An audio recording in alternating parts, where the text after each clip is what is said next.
At 3 a.m., the cold, empty space beside me jolted me awake. Downstairs, I found my husband's phone left on the kitchen counter. Then the back gate suddenly creaked open. Peeking through the door, I was stunned to see my husband sneaking across the yard. I quickly threw on a jacket, heart pounding, and followed through the dark streets. When he stopped in front of a strange house at the end of the block, I froze at what happened next. I'm so grateful you're here. To help us connect, I'd love to know where you are watching from. Which country or city are you in? Let me know in the comments. Also, please note, this story includes fictional elements for entertainment and educational purposes. Any resemblance to names or settings is coincidental, but the message conveyed is useful. The first thing you need to understand about Daniel Carter is that he never forgot anything. Not the name of a patient he had seen once 3 years prior, not the anniversary of a colleague's promotion, not the exact date our neighbor Mrs. Harmon's cat went missing, a detail so irrelevant that I had forgotten it the moment she mentioned it.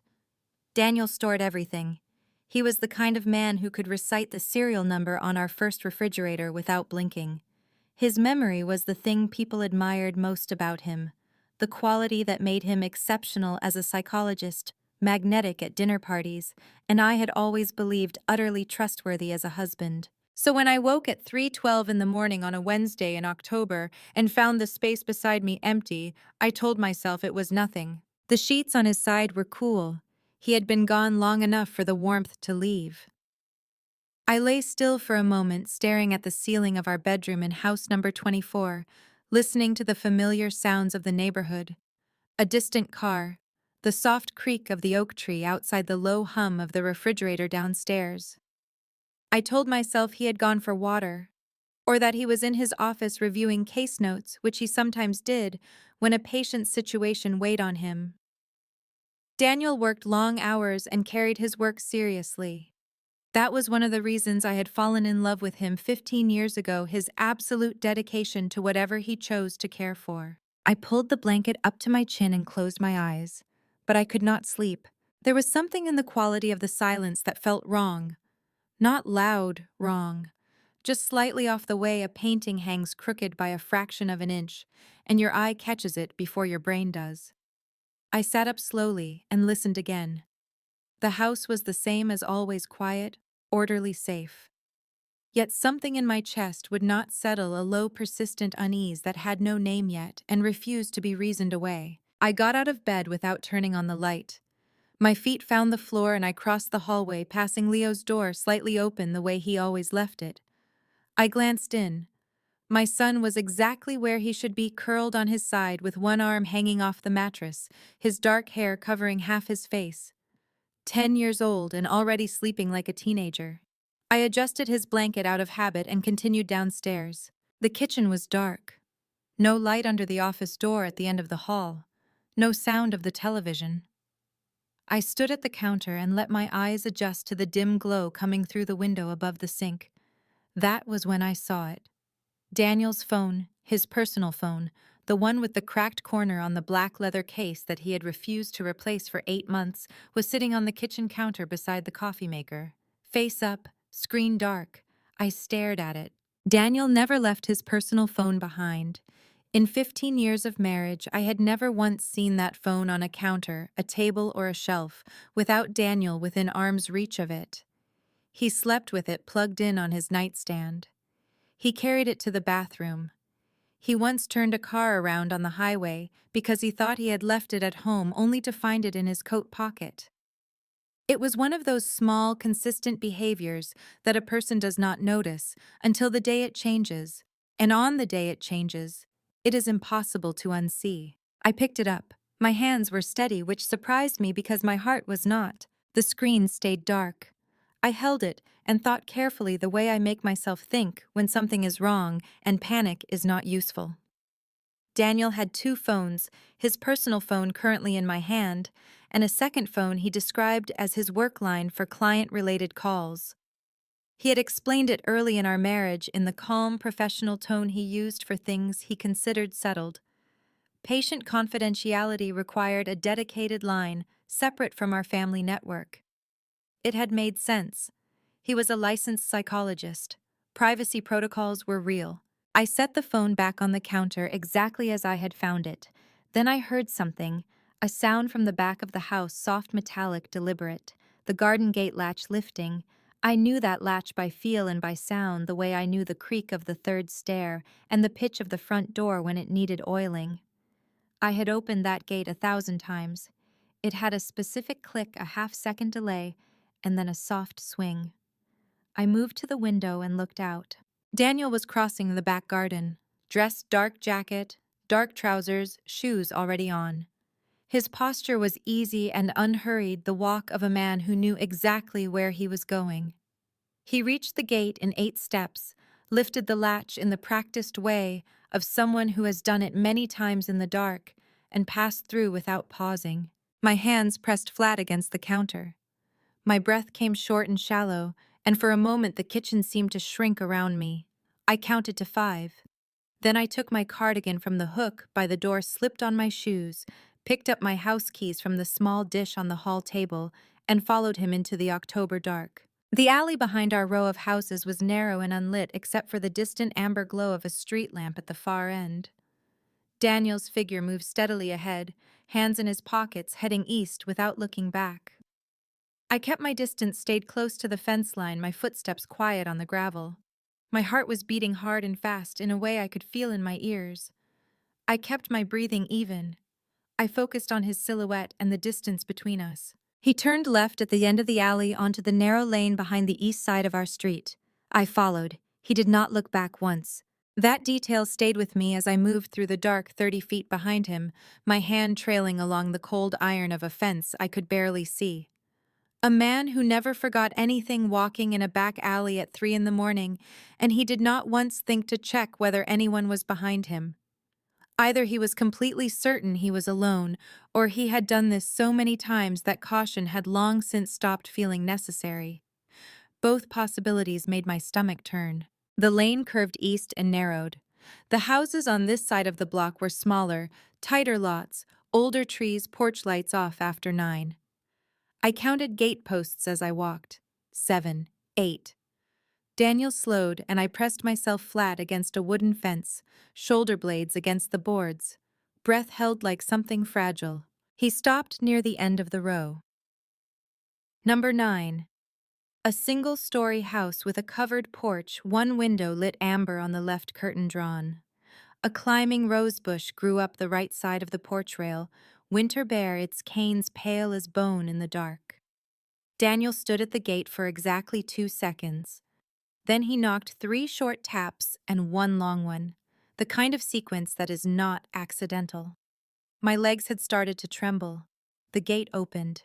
A woman stood in the gap, around 32, dark hair loose around her shoulders, barefoot despite the cold, wearing a pale cream sleep shirt that stopped at her knees. She had the look of someone who had been awake and waiting, not startled, not surprised, just quietly relieved. "You took forever," she said. Low voice. Not angry. The opposite of angry, which somehow felt worse. Daniel stepped through and pulled the gate shut. "I'm here. Nothing happened. The pump? Already fixed. Caleb came by an hour ago." She stepped back and he followed her without pausing. The way a man walks into a house he knows as well as his own. The front door opened and closed. I stood frozen at the fence. The October cold pressed against my face. The faint smell of wood smoke drifted down the lane. That amber rectangle glowed warmly through the curtain, and my throat was already burning by the time I registered it, my jaw clenched so tightly I could feel it in my temples. My feet carried me forward without my deciding to move. I crossed the lane and stopped at the edge of the porch, partially hidden by the rosebush canes. I could hear voices through the glass, low, indistinct, and then a third voice, a child's voice. "Dad?" One word, clear, certain. I pressed my hand over my mouth. "Hey, buddy." Daniel's voice, warm, easy, the exact tone he used with Leo on Saturday mornings. "You actually came." "I always come." A pause, then the child again. "Promise. I promise." My hand was shaking against my mouth. I pulled it away and pressed my palm flat against the wooden siding instead, needing something solid. The surface was cold and slightly damp. I focused on that, the grain of the painted wood, the cold working into my palm. Because the alternative was to stop functioning entirely, and I refused to allow that. I had a son 10 years old sleeping in our house 300 meters from where I was standing, a mortgage with my name on it, a coffee maker with Daniel's personal phone beside it on the kitchen counter. 15 years of a life I believed was real. And Daniel had a boy who called him Dad, in a house at the end of a lane I had never had a reason to walk down before tonight. I do not know how long I stood there, long enough for the voices to settle into the comfortable quiet of people at ease with each other, long enough for my legs to stop trembling and go simply numb. At some point, the child's voice faded, replaced by the soft sound of footsteps moving down a hallway toward a bedroom. At 4:17 in the morning, the amber light went dark. I walked back the way I had come. My steps were steady. My face was wet, which I noticed only when the cold air moved against my cheeks. I did not wipe it. I went through our gate up the back steps into the kitchen. Daniel's phone was still on the counter. Face up, screen dark. I checked on Leo. He had turned onto his back in his sleep, one arm above his head, the blue nightlight casting its familiar glow across his ceiling. I stood in his doorway and watched him breathe. Then I lay down on my side of the bed and stared at the ceiling. I was not going to cry. Not here, not tonight. I was going to think. And so I did for the next 2 hours and 18 minutes, flat on my back in the dark, while Daniel's side of the bed remained empty and the house held its breath around me. I did not reach for my phone. I did not cry. I lay still, and I let my mind do what it was built to do, which was organize, sort, arrange the facts in a row, and look at what they formed when placed in sequence. Fact: Daniel had left our house at 3:15 in the morning through the back gate. Fact: he had gone to house number 9, 300 meters east, and knocked on the gate in a pattern that was not accidental. Fact: a woman had opened that gate, a woman who had been awake and waiting, who had spoken to him with the ease of someone who had done it many times before. Fact: a boy inside that house had called him Dad. I had known Daniel Carter for 17 years. I had been married to him for 15. I had shared a bed with him, a bank account, a mortgage, a child, a kitchen, a last name. I believed I knew the architecture of his life, as well as I knew the layout of our house, every room, every corner, every door, and what was behind it. I had been wrong about the doors. By 5:45, I had made a decision. I would not confront him, not yet. Not without knowing exactly what I was dealing with, not without understanding the full shape of what he had built behind my back. Daniel was a psychologist. He was trained to read emotion, to manage conversation, to redirect and reframe. If I came at him with raw accusation and nothing else, he would know how to handle it. He would be calm. He would have an explanation ready, plausible, detailed, delivered in that steady voice that made you feel slightly unreasonable for doubting him. I needed more than what I had seen. I needed proof. I got up at 6:15, moved quietly to the bathroom, washed my face with cold water, and looked at myself in the mirror for a long moment. My eyes were dry. My face was composed. Good. I dressed, went downstairs, and started the coffee. Leo appeared at 6:43, still in his pajamas, his dark hair pressed flat on one side from his pillow. He dropped into his chair at the kitchen table with the theatrical exhaustion of a 10-year-old who considers waking before 7 a personal injustice.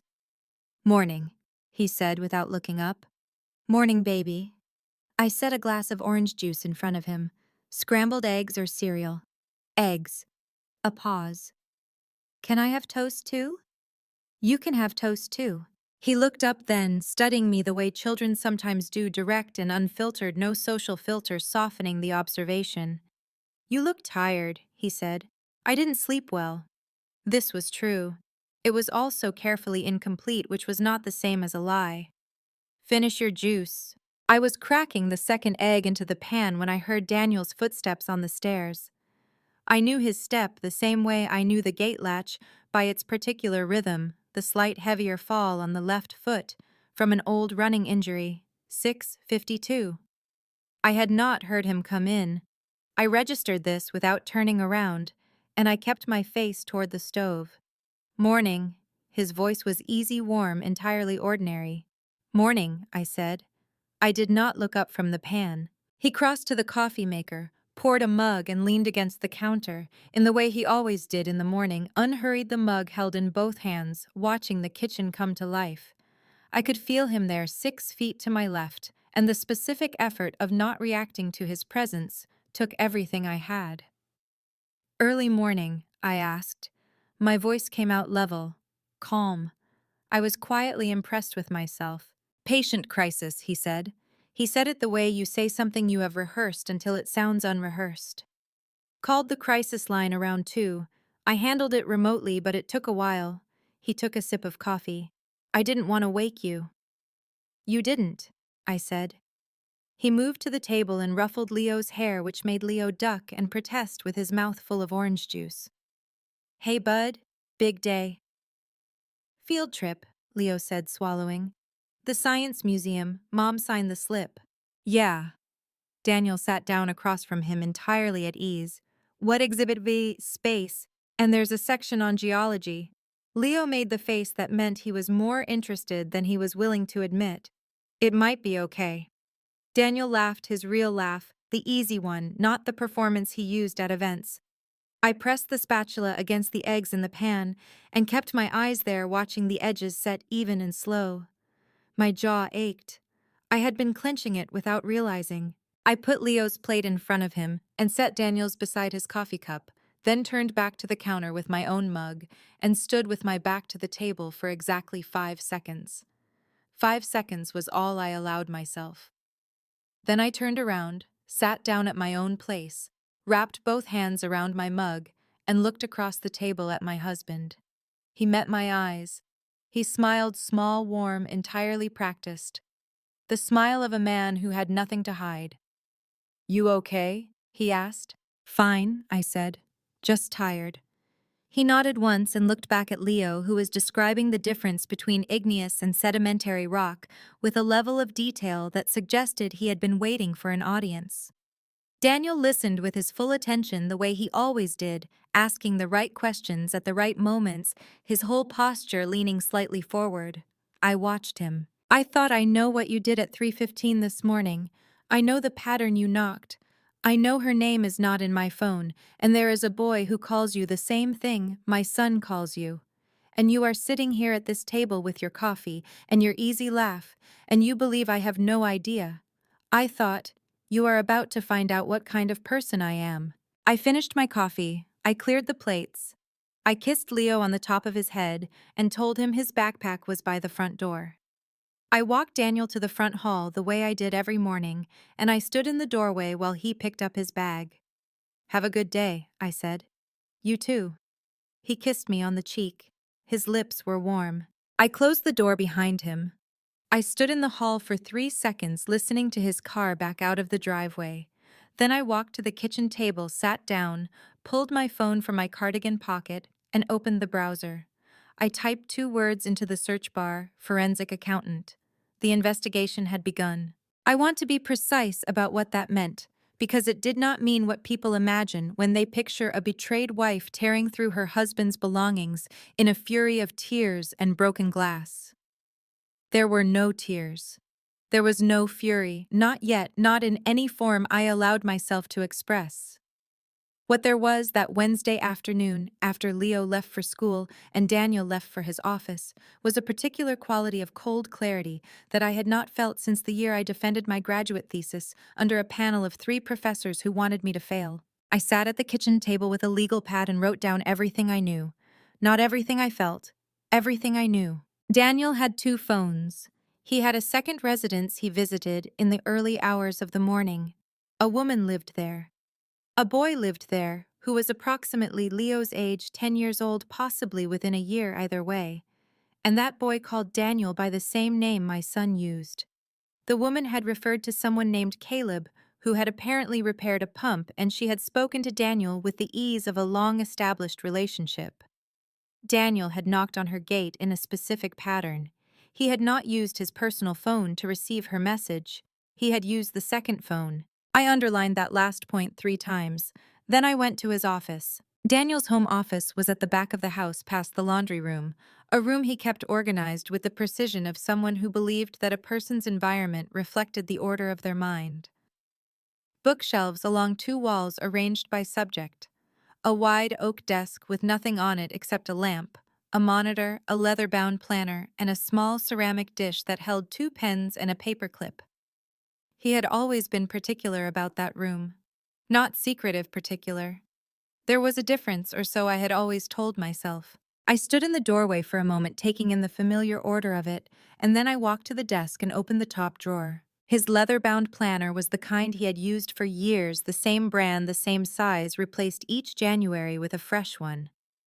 The current year's planner was in the drawer as expected. I opened it to the month of October and read each entry carefully. Patient appointments written in his standard abbreviation format. A dinner reservation for our anniversary, which was still 3 weeks away. Leo's school conference on the 14th. The kind of life that looked in aggregate completely ordinary. I put it back exactly as I had found it. Then I looked at the shelf behind the desk. There were 11 planners lined up in a row, spines facing out, each labeled with a year in Daniel's handwriting. 11 years of them. I had known about this habit. He had always kept his old planners, citing the occasional professional need to reference past notes. I had never had a reason to look at them closely. I pulled the one from 4 years ago off the shelf. It was heavier than I expected. I opened it and understood why immediately. Inside the back cover, tucked into the interior pocket, was a second, smaller notebook. Spiral-bound, the kind sold in bulk at office supply stores, the cover a plain dark blue. I opened it. The handwriting was Daniel's. The dates were Daniel's. The abbreviations were Daniel's, but the names were not. Where his main planner recorded our life. Leo's pediatric appointments, our mortgage review date, my birthday, our vacation in July. This notebook recorded another one. Parallel entries sometimes on the same dates. A boy's school schedule.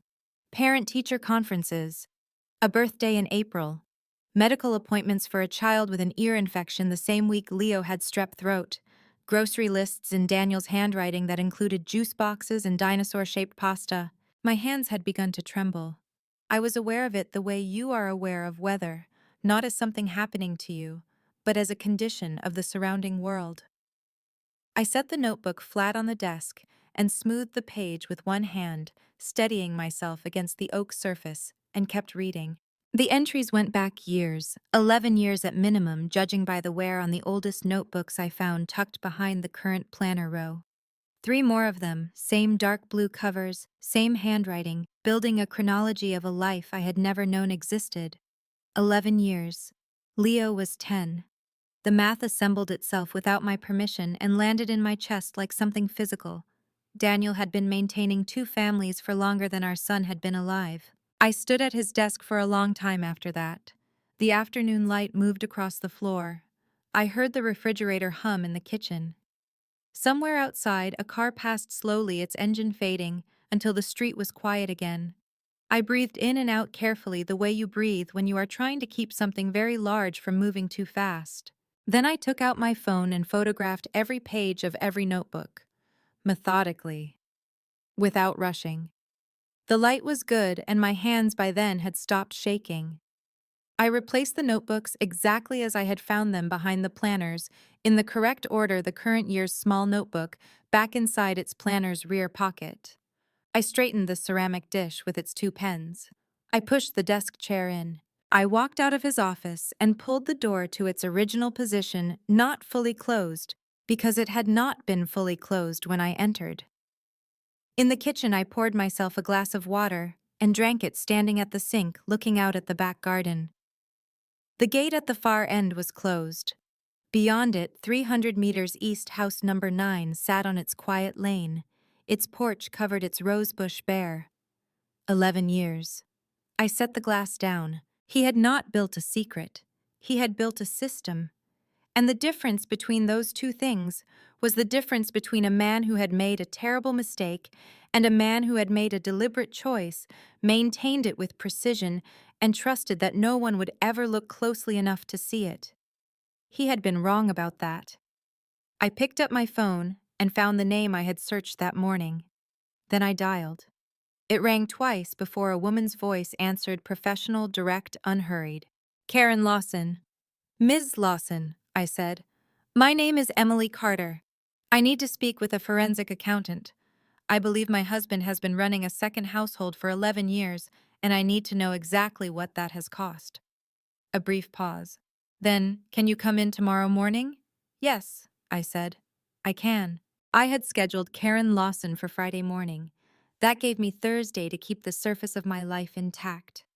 Leo to school, the grocery order placed, the dry cleaning picked up, and the electrician let in to look at the flickering panel in the laundry room that Daniel had been meaning to call about for 6 weeks. He had added it to his planner 3 times and never followed through. I had made the call myself the previous Monday before any of this, back when my life still had the shape I believed it had. The electrician arrived at 9:15. He knocked at the front door with the unhurried knock of a man who has been doing a job long enough to know that urgency rarely helps anything. When I opened the door, I found a man in his late 60s, broad-shouldered but slightly stooped, with a face that had spent decades in all kinds of weather, and seemed content with the result. His hands were the kind that belong to someone who has fixed things his whole life, large, deliberate, the knuckles prominent, a faint scar along the back of the right one. Mrs. Carter, he said. Silas, you called about a panel issue. I did. Come in. I stepped back and let him through. It's in the laundry room at the back. He followed me down the hall, his toolbox making a low metallic sound with each step, looking around the house in the mild observational way of a tradesman who has been in 1,000 homes and holds no particular opinion about any of them. I showed him the panel. He opened his toolbox, pulled out a small flashlight, and got to work with the quiet focus of someone who prefers to diagnose before he speaks. I made coffee. It was something to do with my hands. After about 15 minutes, he appeared in the kitchen doorway. Loose connection on the secondary breaker, he said. Easy fix, 20 minutes. He accepted the coffee I offered with a nod and leaned against the doorframe while he drank it in no hurry. Nice street, he said. Quiet. Usually, I said. I did some work a couple streets over last week. He tilted his head east. Pump issue. Middle of the night call, apparently neighbor's son rang me at 2 in the morning. He shook his head with the mild tolerance of someone accustomed to irregular hours. House on the lane behind yours, actually. Small place. Number 9. The coffee mug in my hand was warm. I focused on that warmth, the specific pressure of ceramic against my palm, and kept my face exactly as it was. Is that right? I said. Not a question. A placeholder, the kind you use when you need 3 seconds to decide what to say next. Young woman there on her own mostly. Nice enough. My son Caleb, he does odd jobs on the side, electrical plumbing she calls him when something needs doing. Silas took another sip of his coffee. He fixed the pump same night, 2 in the morning. I told him he charges too little for that kind of thing, but he's soft-hearted, always has been. I set my mug down on the counter and picked up a dish towel, more for the occupation of it than any practical purpose. Your son does work around this area often. Here and there, he's good with his hands like his father. A slight pause. Something shifted in the old man's expression, not quite trouble, but adjacent to it. Going through a rough patch at the moment, though. Work's been slow. He said it plainly, without self-pity, the way people state facts they have accepted. He'll be all right. Always lands on his feet. I'm glad to hear it, I said. And I was. But what I was thinking, what I was turning over very carefully in the back of my mind, while I folded the dish towel into a neat rectangle, was this: Caleb had been inside house number 9 at 2 in the morning. Caleb had fixed a pump that hours later Daniel had been summoned to check on. A pump in a house that Daniel visited through a back gate with a practiced knock. Caleb had been there before Daniel arrived. which meant Caleb had seen the house, had likely seen the interior, had fixed things there before, possibly many times, if the woman there, if Lisa trusted him enough to call at 2 in the morning when something broke. Silas knew the house. His son knew the house. I thought about the notebook in Daniel's desk. The grocery lists, the school schedules, the medical appointments maintained in parallel with our own. I thought about the word system, the one I had used in my own mind, the night before standing at Daniel's desk in the fading afternoon light. A system requires maintenance. It requires people who fix things when they break, not people who know the full picture, just people who show up when called, do their job, and leave. People who, in the ordinary course of their work, accumulate fragments of information they do not know are fragments at all. Silas finished his coffee and set the mug on the counter with a small, satisfied sound. "Better get back to it," he said. "I'll have you sorted in 20 minutes. "Take your time," I said. He went back down the hall. I heard the panel open, the soft metallic sounds of his work beginning again, unhurried and precise. I stood at the kitchen window and looked out at the back garden, at the gate, at the particular angle of the morning light on the fence boards. Caleb, house number 9. A pump, a 2 in the morning call, a father who spoke about his son with a worried pride that he was trying not to show. I did not yet know exactly how Caleb fit into what I was building, but I had learned in the past 48 hours to treat every fragment with care. You do not discard what you do not yet understand. You hold it. You keep it where you can find it again when the larger picture becomes clear enough to place it in. I picked up my phone and added a note. Silas electrician, son Caleb, works odd jobs, house number 9. Pump repair 2 a.m. Wednesday. I read it back once. Then I put my phone in my pocket and went to ask Silas if he wanted a second cup of coffee. He did. We talked for another 10 minutes while he finished the repair about the neighborhood, about the way older houses needed more attention than newer ones, about the particular satisfaction of fixing something that had been neglected. He spoke about his work the way people speak about things they love, without having ever needed to say so out loud. When he packed up his toolbox and I walked him to the front door, I asked as naturally as I could manage whether his son did general home maintenance work or primarily electrical and plumbing. Silas looked at me with the mild, assessing expression of a man who has learned to read people without appearing to. "Caleb does most things," he said. "Why, you have something that needs doing." "I have a list," I said. "Daniel is handy in theory but not in practice." This was true enough to say without discomfort. "If Caleb is looking for work, I would pay fairly.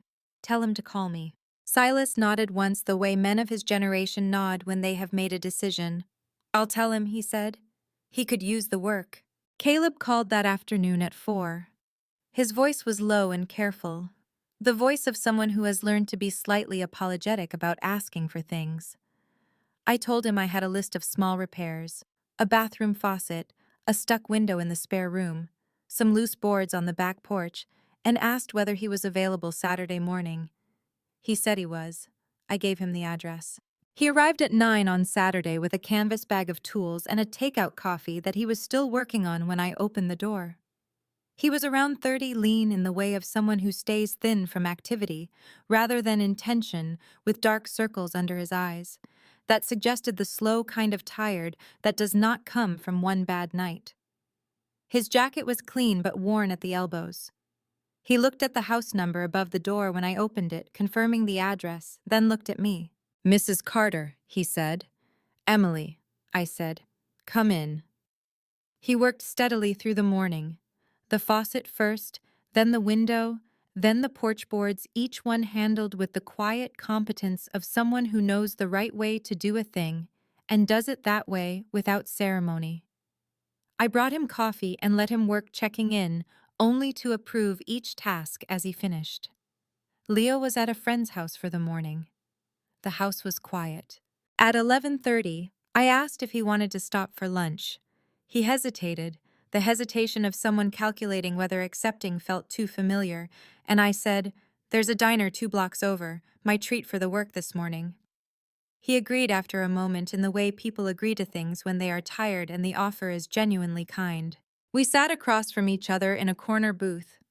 He ordered black coffee and a sandwich, and ate with the focused efficiency of someone who does not always know when the next meal is coming. I ordered the same and waited until he had eaten most of it before I said anything beyond small talk. Your father mentioned you've been busy in this area, I said. A few houses on the lane behind mine. He looked up. Something shifted in his expression, not suspicion, exactly more a kind of careful attention. Here and there, he said. The woman at number 9? I said, keeping my voice easy.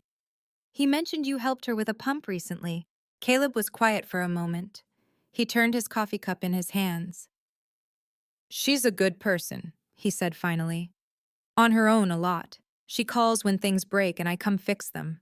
He said it simply without elaboration, the statement of someone who considers this arrangement self-explanatory. That's good of you, I said.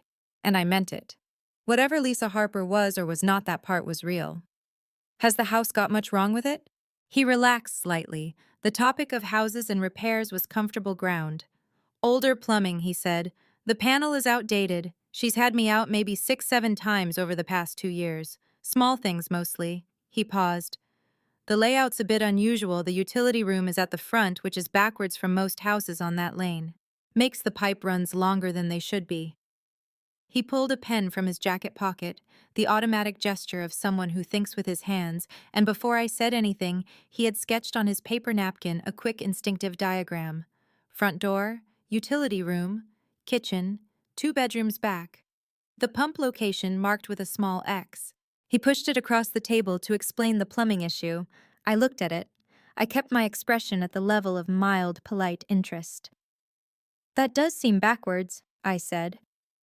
He nodded. Makes everything harder than it needs to be. He finished his coffee. Anyway, she keeps the place nice. It's a good little house. I folded the napkin once and set it on my side of the table. I may have a few more things at my place in the coming weeks, I said. If you're available. Sure, he said. Just call. I paid the check. We walked back to the house and I settled up for the morning's work cash, slightly more than the amount he named, which made him look at me with a brief, unguarded surprise before he put it in his pocket. I thanked him at the door. He said he would come back whenever I needed. After I closed the door, I stood in the hall for a moment, the folded napkin in my hand. I thought about the word kindness, about how it was possible for an act to be both genuine and purposeful at the same time, to actually wish a person well, to actually want to help, and to also understand that their presence in your life had arrived at a moment when you needed exactly what they had to offer. I had not manufactured warmth toward Caleb. The warmth was real. He was a good person doing his best under difficult circumstances, and I hoped things got easier for him. But I had also just acquired a hand-drawn layout of house number 9. I unfolded the napkin and studied it carefully. Utility room at the front, kitchen to the right, 2 bedrooms at the back, a small hallway between them, and at the end of it, marked in Caleb's quick, practical lines, a door that opened to the back garden. A back door, which meant there was a second way in. I do not mean that literally I was not going to enter house number 9 through a back door or any other door. What I mean is that the layout Caleb had drawn on that napkin gave me something I had not had before, a physical understanding of the space. I now knew where the rooms were, where the utility access sat, and most importantly, that the house had a rear exit onto the same network of lanes that connected to our back gate. Daniel had not been walking to a location that required him to leave our street entirely. He had been walking 300 meters through a shared system of back alleys that neither of us had ever had reason to discuss. The proximity was not incidental, it was deliberate. I filed the napkin in a folder I had labeled with deliberate blandness, home maintenance, and kept it in the desk drawer in the spare room. Then I sat down with my laptop and began the part of the investigation I had been thinking about since Wednesday night, the digital record. People believe that deleting something makes it gone. Daniel was intelligent enough to know this was not entirely true, but he was also, I had come to understand, a man who trusted his own systems. He had maintained a parallel life for 11 years with careful physical records, the notebooks, the separate phone, the practiced routines. What he may not have accounted for was the way that digital lives accumulate evidence, not in the places you think to clear, but in the places you forget exist. I started with our shared family cloud account. We had set it up 4 years ago when Leo started school, and we wanted a central place for family photos and shared documents. Daniel had his own account, but had connected it to the family folder for the sake of convenience. He had told me this himself. I opened the account and navigated to the shared photo library. The visible folder was exactly what it should have been. Leo's birthday parties, a vacation at the lake school events, Christmas mornings, the ordinary photographic record of a family life. I scrolled through it without stopping, not because I expected to find anything there, but because I was looking for something specific: gaps. Dates where photos should reasonably exist and did not. I found them. A long weekend in March 2 years ago. Daniel had told me he was attending a professional development conference in Boston. I remembered it clearly because Leo had been sick that weekend with a fever, and I had managed it alone, and Daniel had called each evening to check in, his voice carrying the slightly hollow quality of hotel room acoustics. 3 days. No photos in our shared folder from that period, which was not unusual. He rarely uploaded conference photos. I clicked into the account settings and navigated to the recently deleted folder. It had not been emptied. I do not know whether Daniel forgot that deleted items remain in a recovery folder for 30 days before permanent deletion, or whether he had cleared it at some point, and these particular files had been re-added when the account synced across devices. What I know is that there were 43 photos in the deleted folder, and they were not conference photos. They were family photos, a different family. Daniel, at what appeared to be a park, I recognized the style of the playground equipment as the kind common to Chicago's North Side. Beside him, a boy of approximately 8 years old at the time of the photo, dark-haired, wearing a red jacket, laughing at something off camera with his whole face. Daniel's hand on the boy's shoulder.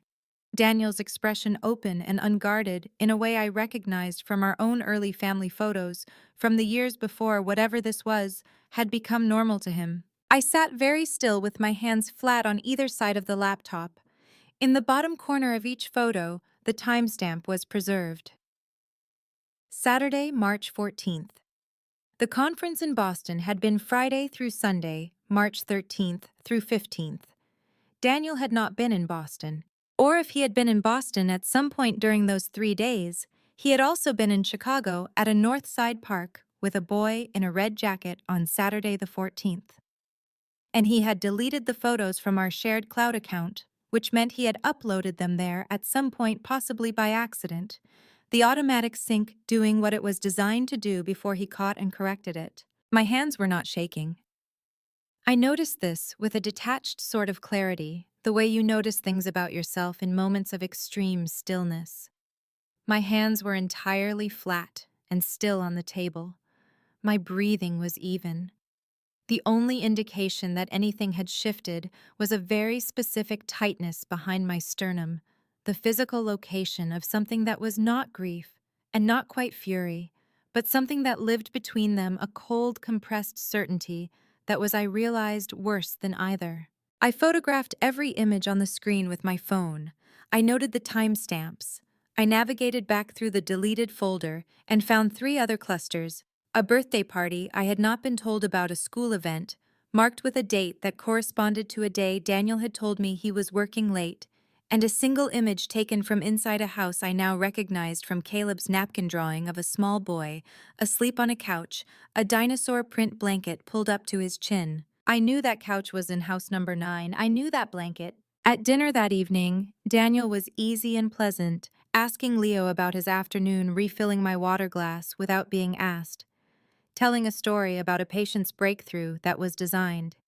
I understood now in a way I had not fully understood before, to remind me that he was a good man who did important work. The story was probably true. The work was probably real. That was the particular cruelty of it. Nothing he said was necessarily a lie.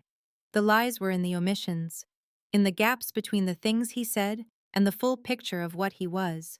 "You're quiet tonight," he said, looking at me across the table. Just tired, I said. Long week. He nodded, accepting this, and turned back to Leo. I ate my dinner and listened to my son's voice filling the kitchen and thought very clearly I have 43 photographs, a deleted folder, and a timestamp that places you in Chicago on a day you told me you were in Boston. After Leo went to bed, I sat in the spare room and added everything to the folder labeled Home Maintenance. Then I opened my email and wrote to Karen Lawson, I have additional digital documentation to share. See you Friday. Friday came with low gray skies and the particular cold of a Chicago morning that has decided not to pretend otherwise. I dropped Leo at school, drove 20 minutes north, and found Karen Lawson's office on the fourth floor of a building that smelled of old carpet and good coffee.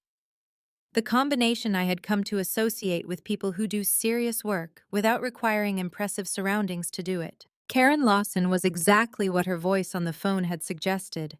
She was around 40, with reading glasses pushed up into dark hair, a desk covered in organized stacks that would have looked chaotic to anyone who did not understand the system, and the kind of focused stillness that told you she had heard worse than whatever you were about to say.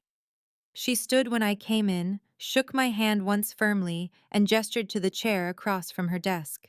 Mrs. Carter, she said, tell me what you have. I told her.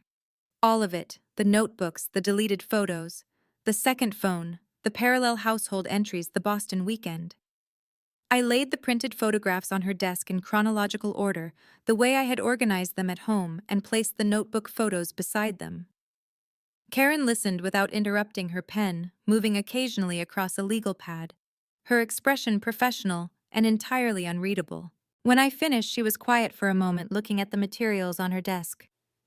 How long have you been married? She asked. 15 years, I said. And the notebooks go back 11.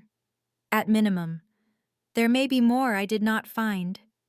She nodded once. I'll need access to every financial account you're aware of. Joint accounts, any individual accounts in your name, tax returns for the past 7 years, mortgage documents, and any investment or retirement accounts. Can you get me those? I have them, I said. I had spent the previous 2 evenings pulling everything I could access and organizing it into a second folder, this one labeled with less irony, Financial Records. I slid it across the desk. Karen opened it and began to read. I sat across from her and drank the coffee her assistant had brought and waited. Outside the window, the gray sky pressed flat against the city. A pigeon landed on the ledge, looked in, and left. After 20 minutes, Karen set down the first section and looked at me over her glasses. There's a secondary account, she said. Opened 11 years ago. It's not in either of your names directly, it runs through an LLC registered in Delaware. Do you know anything about a company called Meridian Consulting Group? I did not. I said so. Your husband is the registered agent, she said. The account has been receiving transfers from your joint investment account on a quarterly basis for the past 11 years. Small enough amounts individually that they would read as routine management fees on a casual review. In aggregate, she paused, turned a page, and set it flat on the desk so I could see the number at the bottom. We are looking at approximately $240,000. I looked at the number. I kept my face neutral. That is marital money, I said. It is, Karen said, and it has been going somewhere. I'll trace the outflows, but based on what you've described, the second household, the ongoing maintenance, I can tell you now that this is a dissipation of marital assets under Illinois law. It is documentable, it is actionable, and a court will take it seriously. I nodded. She returned to the documents. She worked for another 40 minutes while I sat across from her, and I understood watching her what it meant to be genuinely good at something. She moved through the records with the particular efficiency of someone who knows exactly what she is looking for and recognizes it the moment it appears. She made notes in a handwriting so small and precise it looked like a different language. At one point she stopped and held a page closer to the light. Jewelry, she said. Thornton and Sons on Michigan Avenue, October 4 years ago, a charge of $4,300 to the Meridian account. She set it on the desk. I leaned forward. It was an itemized receipt. A ring. Gold band oval stone engraved interior.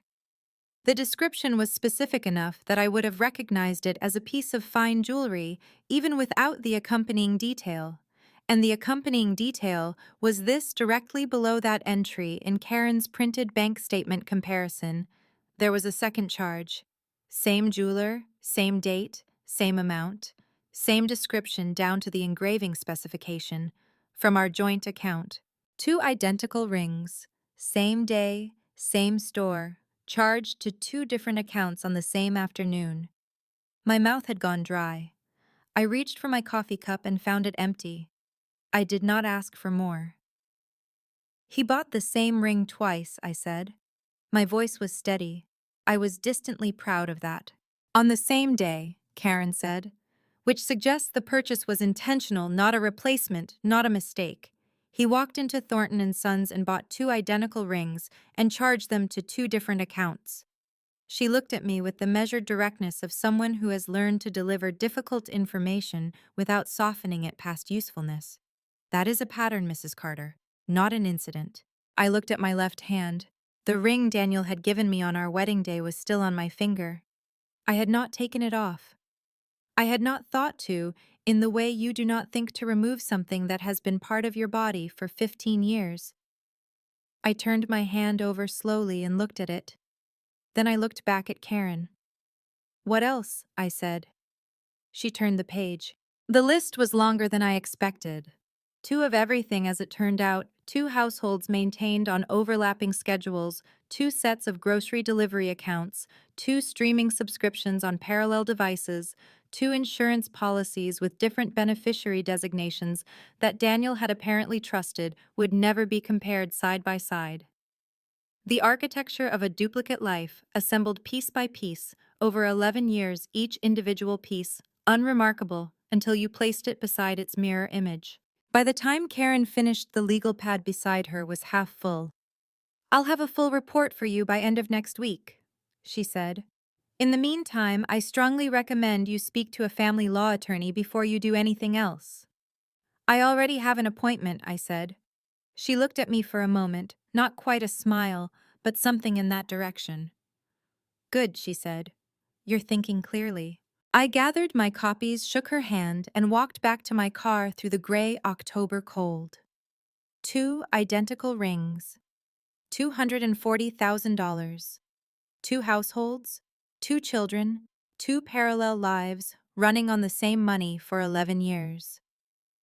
I sat in the driver's seat for a moment before starting the engine. Then I looked at my hand one more time, pulled the ring from my finger, and placed it in the small compartment between the seats. I started the car and drove home. Before I go any further, if you have stayed with me this long through the notebooks, the deleted photographs, the rings bought twice on the same afternoon, I want you to do one thing. Drop the number 9 in the comments right now. Just the number 9. It means you are still here, you are still with me, and you understand exactly why that number matters in this story. I will keep going. But first, 9. Let me see you. And a quick note before we continue, the story ahead contains some dramatized elements built for the purpose of reflection and storytelling. If at any point this is not the kind of content you want to hear, no explanation needed. You are welcome to step away. For everyone still here, let's keep going. I started the car and drove home. I want to tell you that I felt something dramatic on that drive, that the gray sky broke open, or that I pulled over somewhere and allowed myself the kind of grief that comes with finality. I did not. I drove the 20 minutes home with the radio off, and my hands at 10 and 2, the way my father had taught me, and I thought about logistics, about what came next, about the sequence of steps between where I was and where I needed to be. I have learned how I am built. Emotion does not leave me. It goes somewhere interior and waits with extraordinary patience for a moment when I can afford to let it move. In the meantime, I function, I plan. I put one thing in front of the next. The DNA question had been sitting at the back of my mind since the night I stood outside house number 9 and heard a 10-year-old boy call my husband by the name my own son used. I had not yet addressed it directly, partly because the other evidence had been more immediately accessible, and partly because some part of me understood that DNA was the final door. Everything else I had found could in theory be complicated by an argument I had not anticipated. DNA could not. I had collected the sample 11 days earlier on a Thursday morning from a glass Noah had left on the porch railing of house number 9. During what appeared to be an after-school routine, I had observed this from the lane briefly twice, as part of understanding the daily patterns at the house. I want to be precise about what I did and did not do. I did not enter the property. I did not touch anything belonging to Lisa Harper or her household. The glass had been left on the exterior railing from which it fell in the wind, which was considerable that afternoon, onto the public sidewalk at the base of the porch where I collected it. I placed it in a sealed evidence bag I had purchased at a pharmacy and stored it in the spare room desk. I had Daniel's DNA from a used coffee cup, his from his own kitchen in his own home, discarded in our own trash. This required nothing beyond patience and a second evidence bag. I had sent both samples to a private laboratory the previous Monday. Under a case reference number Karen Lawson had provided, she had worked with this laboratory before and trusted their chain of custody documentation, which would matter later. The turnaround was 7 to 10 business days. The call came on a Wednesday afternoon while Leo was at soccer practice and Daniel was at his office. The technician read the results in the flat, careful language of someone trained to deliver information without interpretation. I listened with the phone pressed to my ear and my free hand flat on the desk, and I said thank you when he finished, and I ended the call. The probability of paternity was 99.97%. Noah Harper was Daniel Carter's biological son. I sat with that for a long time.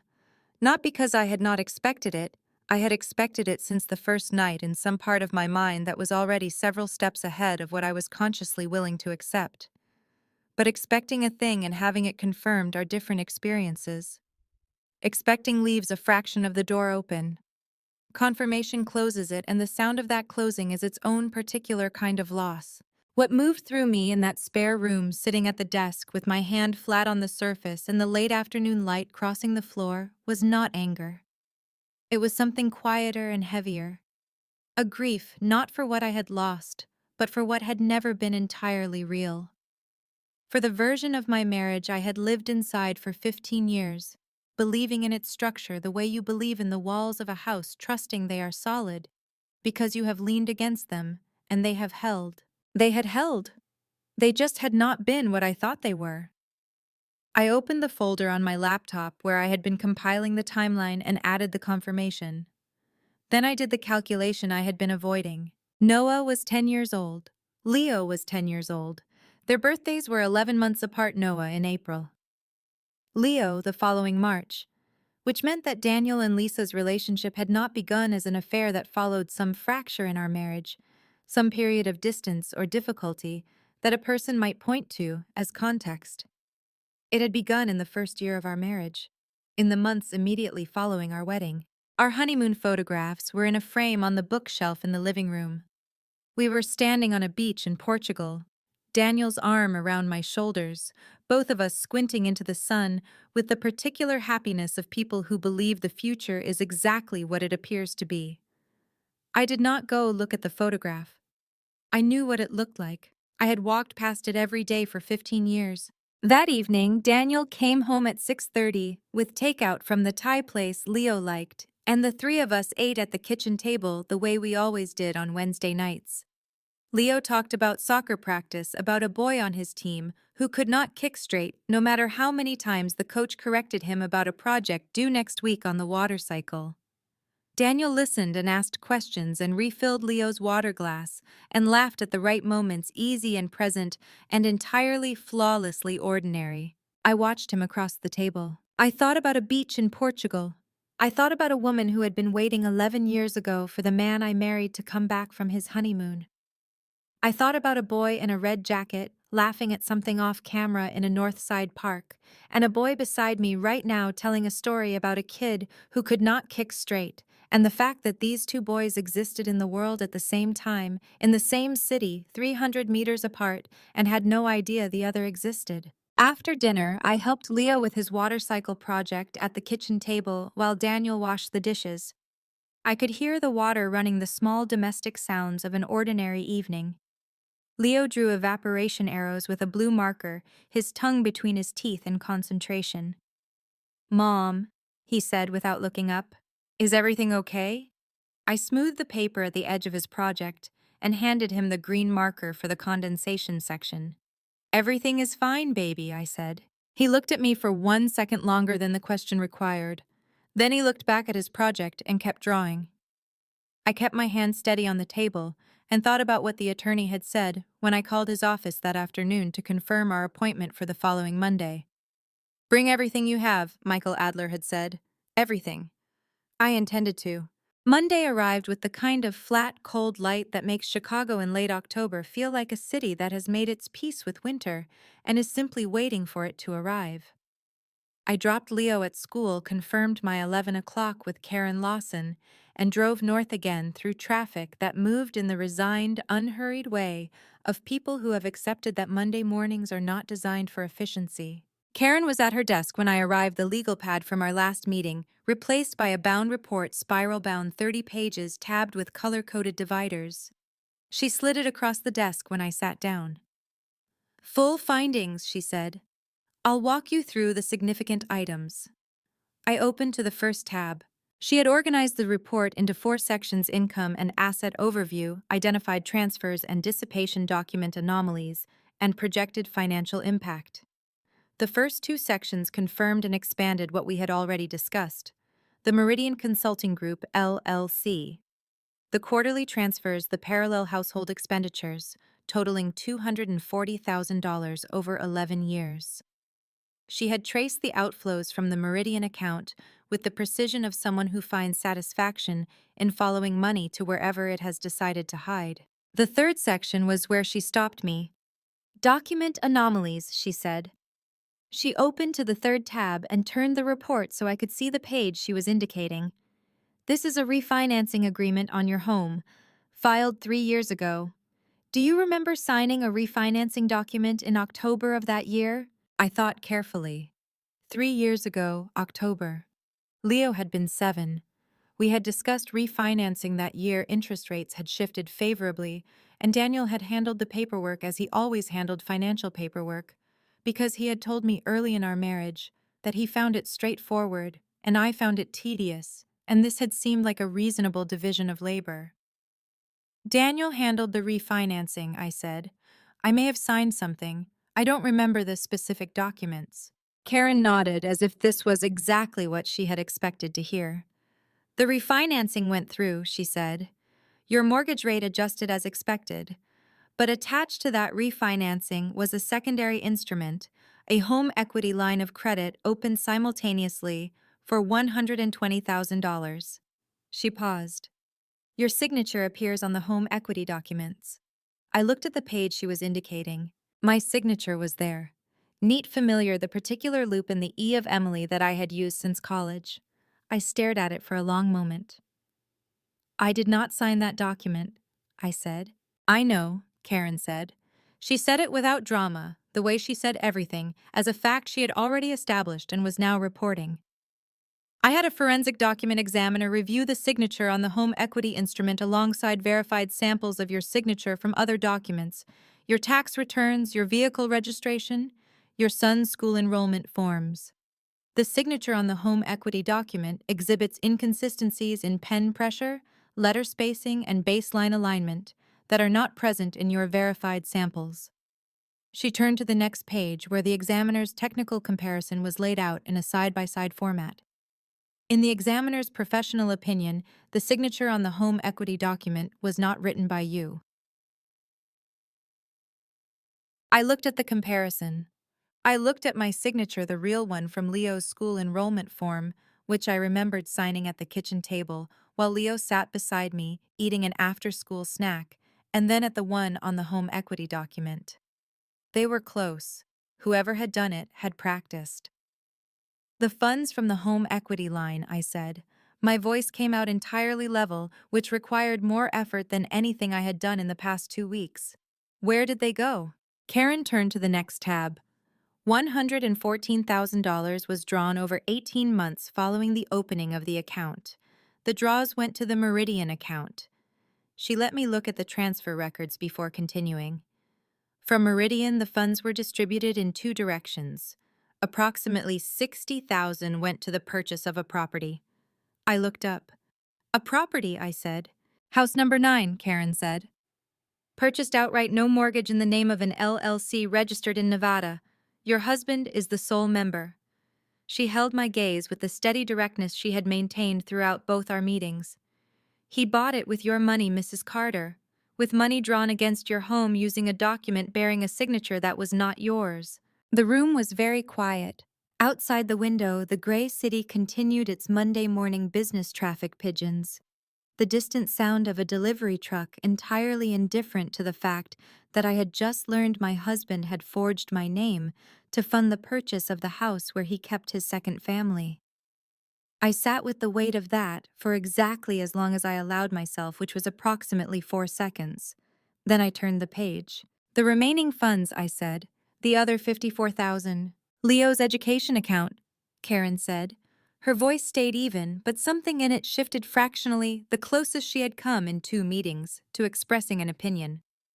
Approximately $54,000 was transferred from a custodial education savings account, opened in your son's name, into the Meridian account over a period of 6 years.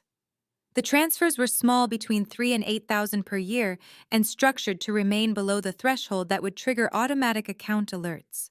Leo's college fund. I looked at the window.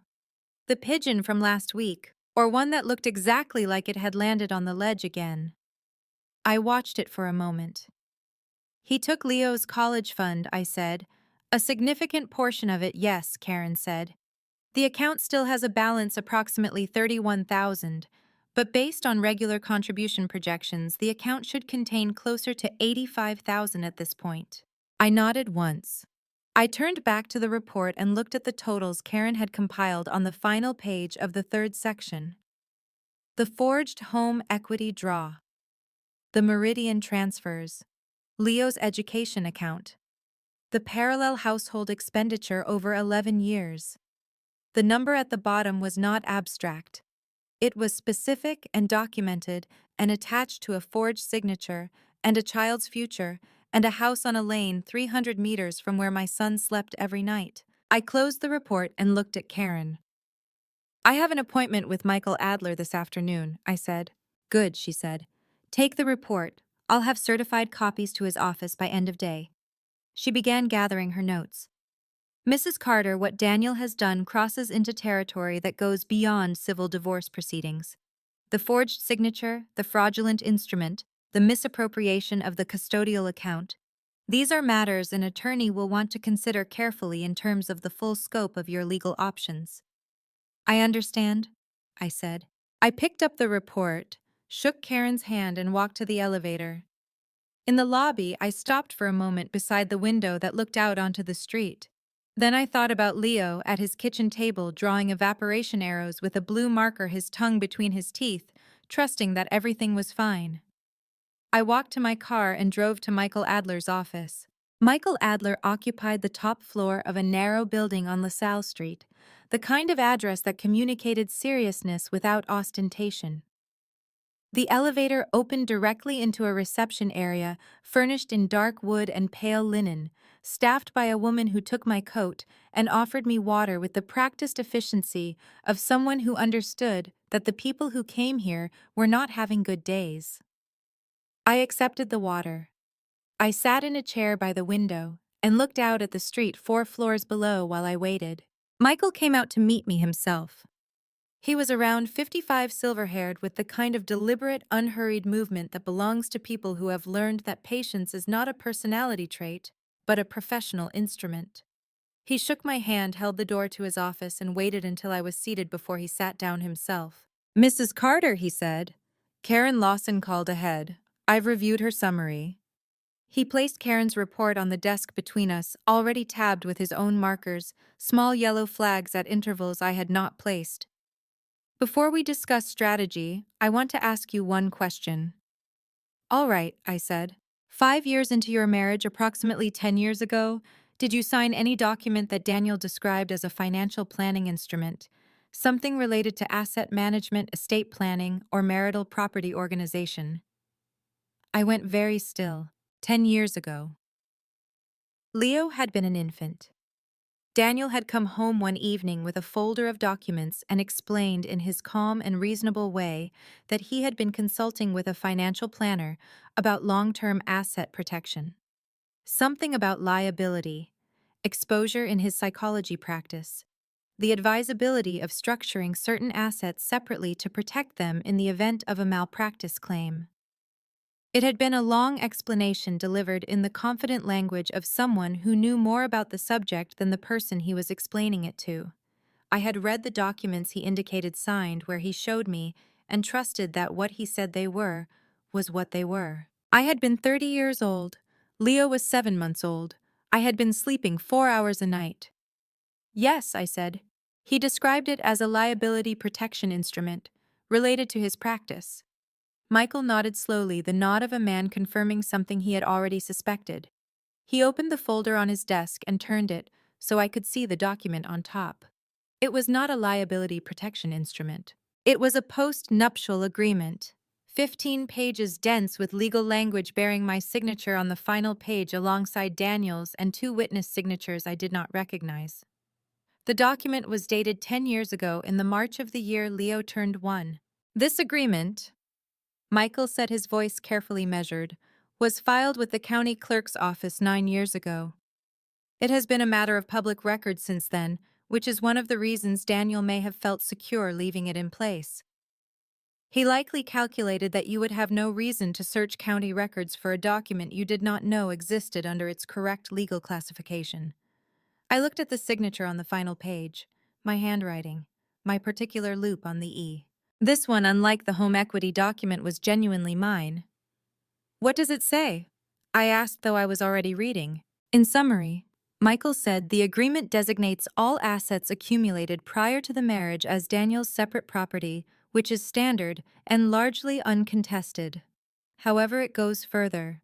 It includes a clause that characterizes any assets held in individually registered business entities during the marriage as separate property not subject to equitable distribution.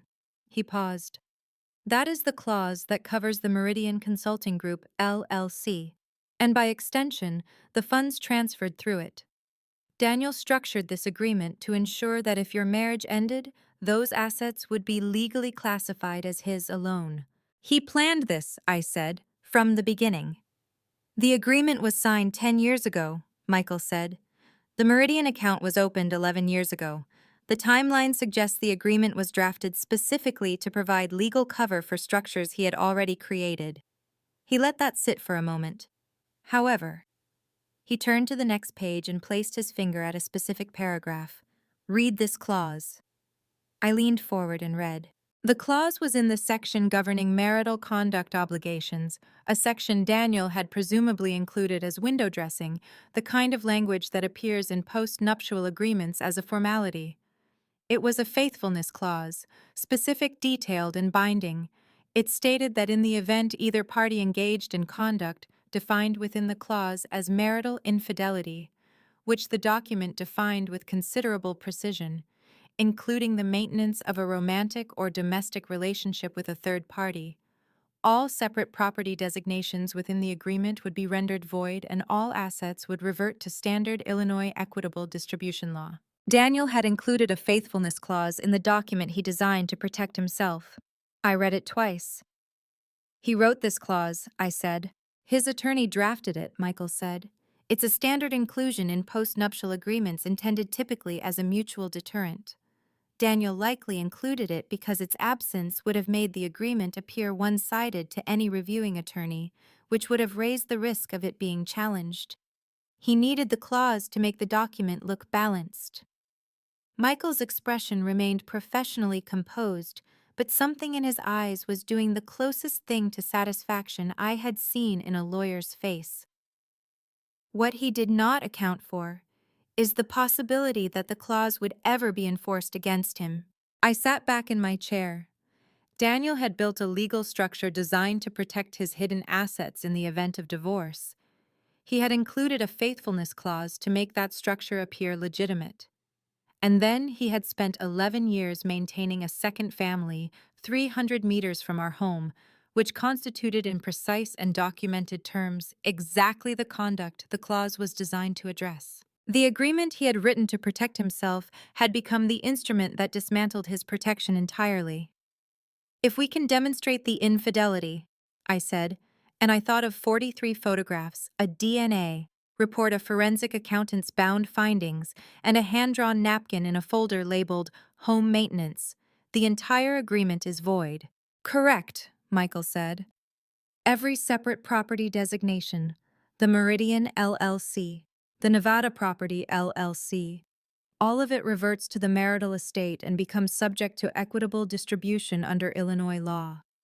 He closed the folder and looked at me directly. Mrs. Carter, I want to be honest with you. The forgery on the home equity document is a serious matter that will be addressed separately. But this... He placed his hand flat on the post-nuptial agreement. This is the center of your case. This is what Daniel built his security on. And he built it with a flaw he never expected anyone to find. I looked at the document on his desk. 15 pages. My signature on the last one. A clause on page 9 that Daniel had included to make himself look fair, and that was going to take everything he thought he had protected. What do we do next? I said. Michael picked up his pen. We build the case, he said. And then we choose our moment. The case, as Michael described it over the following 4 days, was not a single document or a single argument.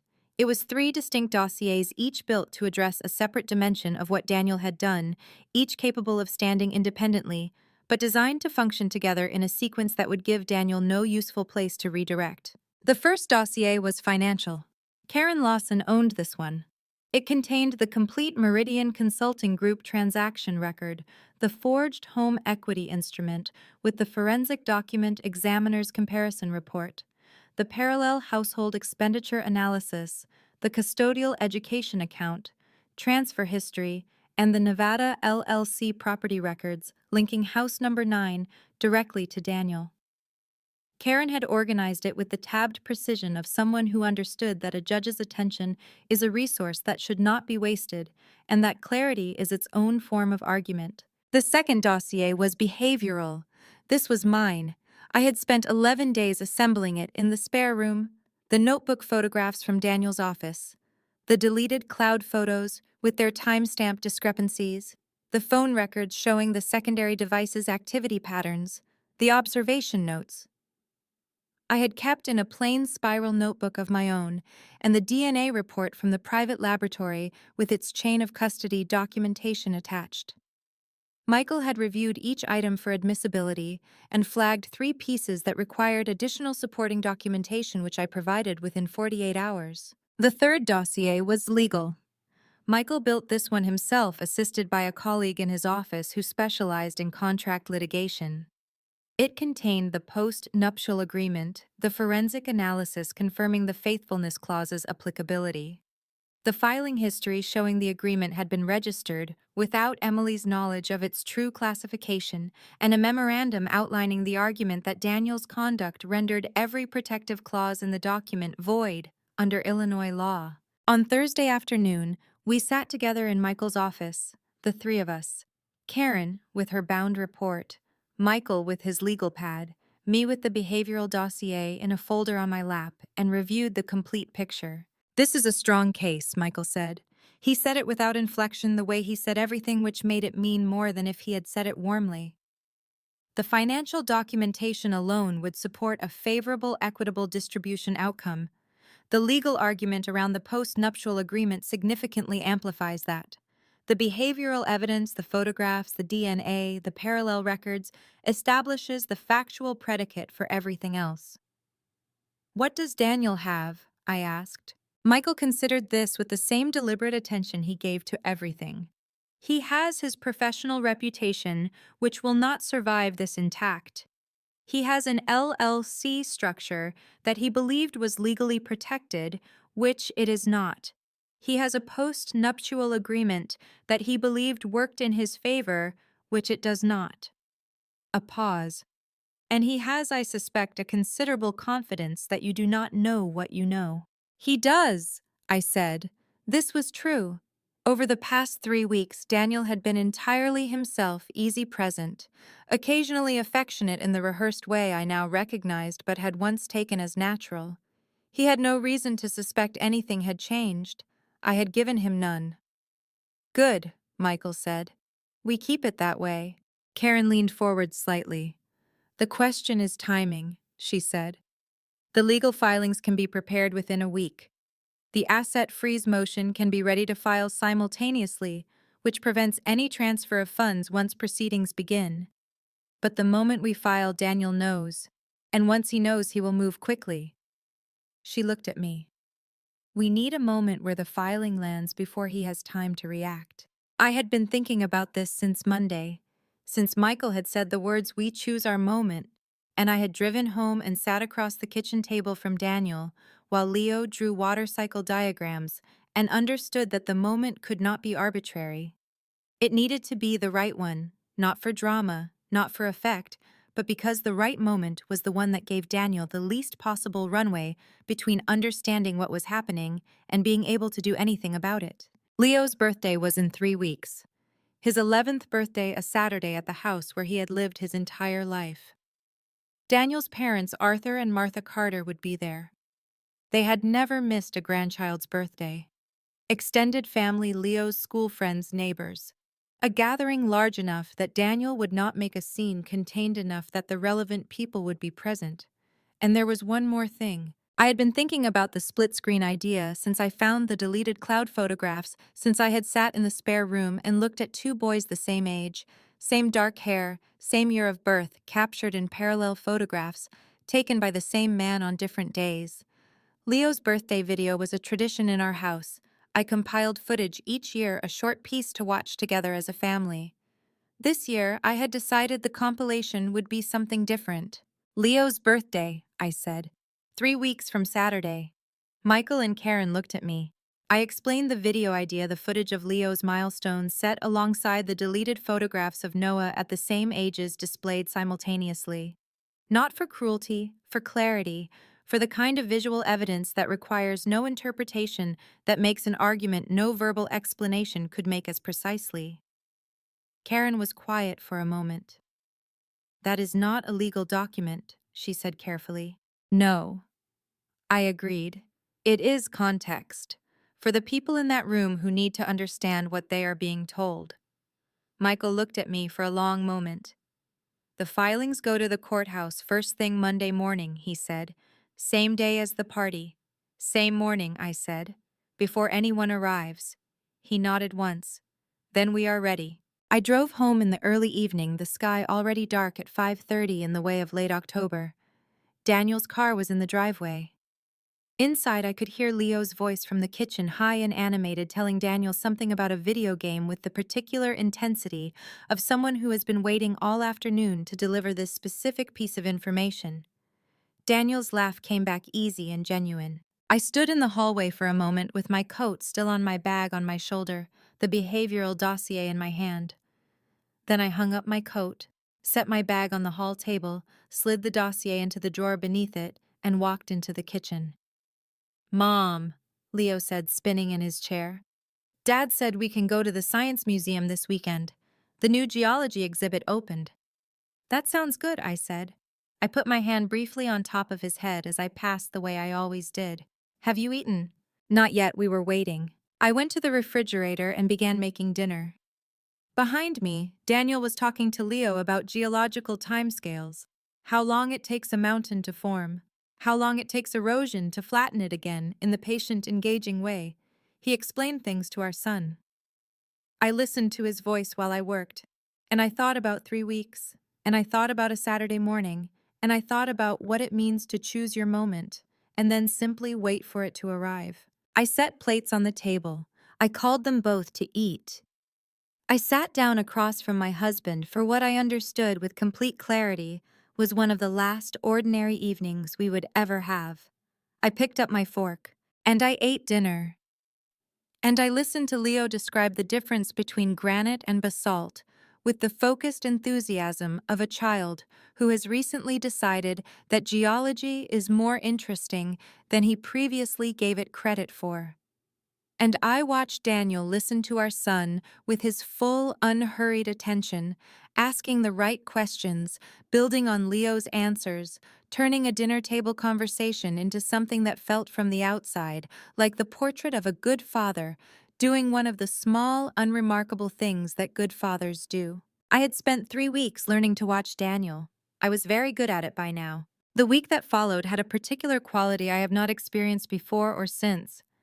I was living inside two timelines simultaneously: the ordinary surface of a family moving through a regular week, and the quiet, precise countdown of someone who knows exactly what Saturday morning will bring. These two realities occupied the same hours, the same rooms, the same conversations, and I moved between them without allowing either to contaminate the other. Monday. Daniel left for work at 8:15. He kissed me on the cheek at the front door, the same as always. His briefcase was in his left hand. His work phone, the secondary one, was in his jacket pocket. I had noticed over the past 3 weeks the specific way his right hand moved to check it when he thought I was not watching. A small habitual gesture like touching a pocket to confirm a wallet is still there. He had been doing it for years. I had simply never had a reason to see it before. Tuesday. I drove Leo to his soccer practice after school and sat in the bleachers with the other parents watching 11-year-olds attempt formations that dissolved within 30 seconds into cheerful chaos.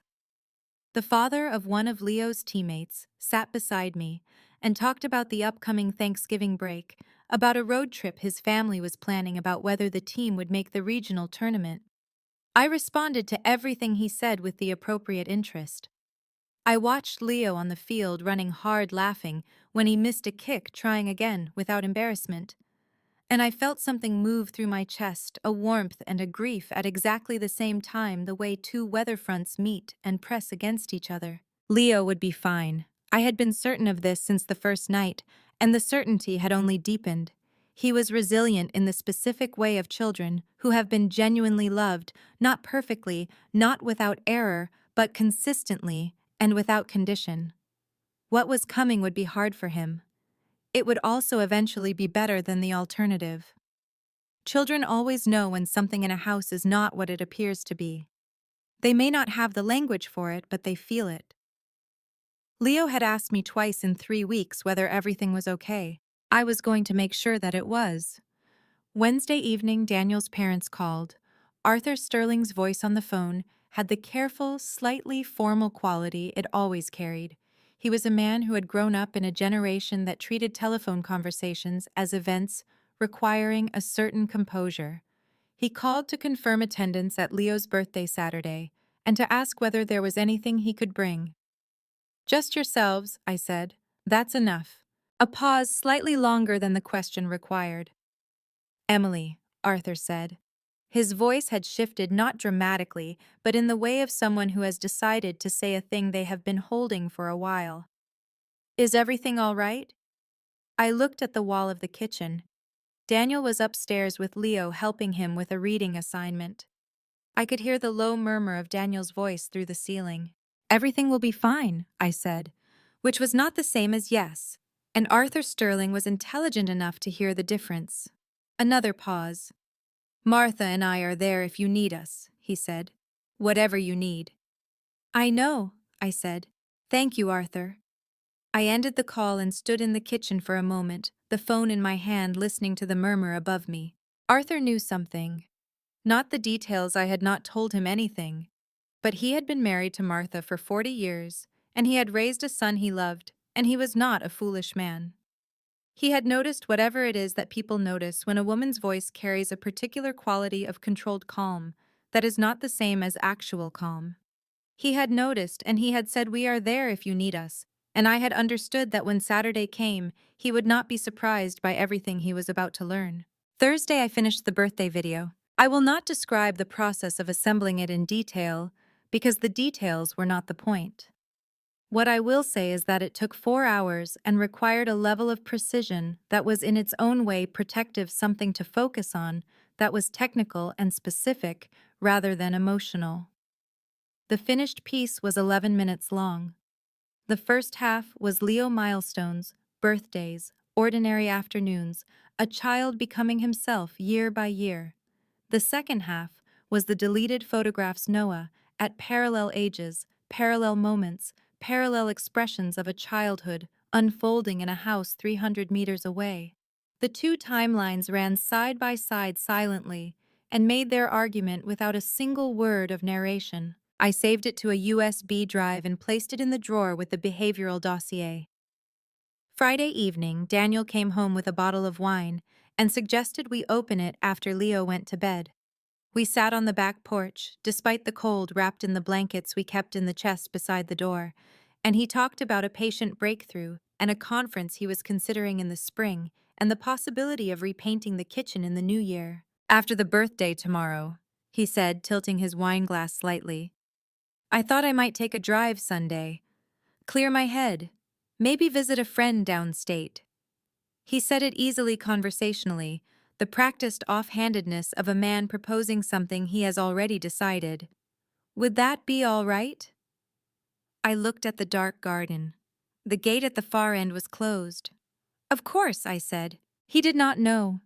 He was sitting 3 feet from me on a cold October porch, drinking wine, planning a Sunday drive. And he had no idea that Monday morning, Michael Adler would be filing 3 documents at the Cook County Courthouse, that the asset freeze motion was already drafted, that the birthday party he was planning to attend tomorrow had been carrying a different meaning for the past 3 weeks than the one he believed it carried. He thought tomorrow was Leo's birthday. He was right about that part. It was Leo's birthday. It was also the last morning of the life Daniel Carter had spent 11 years building.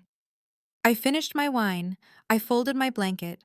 I stood up and said I was going in because it was cold, which was true. I left him sitting on the porch in the October dark, and I went upstairs and I checked on Leo, who was asleep with one arm over the edge of the mattress, the way he always slept, and I stood in his doorway for a long moment. Then I went to bed. Tomorrow was Saturday, and then it was. I was up at 6:15, which gave me 2 hours before Leo would wake and 1 hour before Daniel stirred. I made coffee and stood at the kitchen window in the early morning dark, watching the backyard take shape as the sky lightened from black to the particular gray-blue of a late October dawn. The gate at the far end was closed. The oak tree in the corner had lost most of its leaves in the past week.